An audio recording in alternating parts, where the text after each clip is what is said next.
नमः शिवाय। 13वां अध्याय ब्रह्मा नारद संवाद। ब्रह्मा जी बोले, नारद, दक्ष ने घर जाकर बहुत सी मानसी सृष्टि की, परंतु जब उसमें विकास न हुआ तब उन्होंने मुझसे पूछा तो मैंने उपाय बतला दिया। दक्ष ने पंचजन से उत्पन्न कन्या को पत्नी बनाया, मेरे पुत्र मैथुन धर्म स्वीकार किया, फिर विरनी की कन्या से विवाह किया, जिस विरनी से उन्होंने हर्षस्व नाम वाले 10,000 पुत्र उत्पन्न किए। उन पुत्रों से उन्होंने दक्ष ने सृष्टि बढ़ाने को कहा। वे पुत्र सृष्टि की चिंता में पूर्व दिशा की ओर समुद्र संगम पर तप करने चले गए, परंतु नारद तुमने प्रकट होकर बहका दिया। वे प्रभु भक्ति त्याग निवृत्ति के उपासक बन गए। तब दक्ष ने पंचजन्या से सवलाशव नामक हजारों पुत्र उत्पन्न किए और वे भी अपने पूर्व भाइयों के ही अनुवर्ती हुए।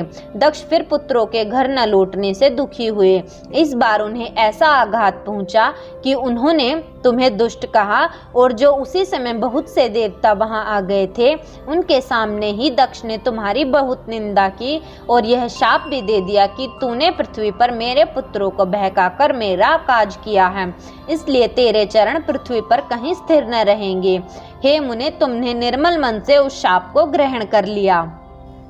अगर आपको हमारी वीडियो अच्छी लगी तो इसे लाइक करें, शेयर करें और पूरी शिव पुराण पाठ के लिए चैनल को सब्सक्राइब करके प्लेलिस्ट ज़रूर चेक करें। धन्यवाद।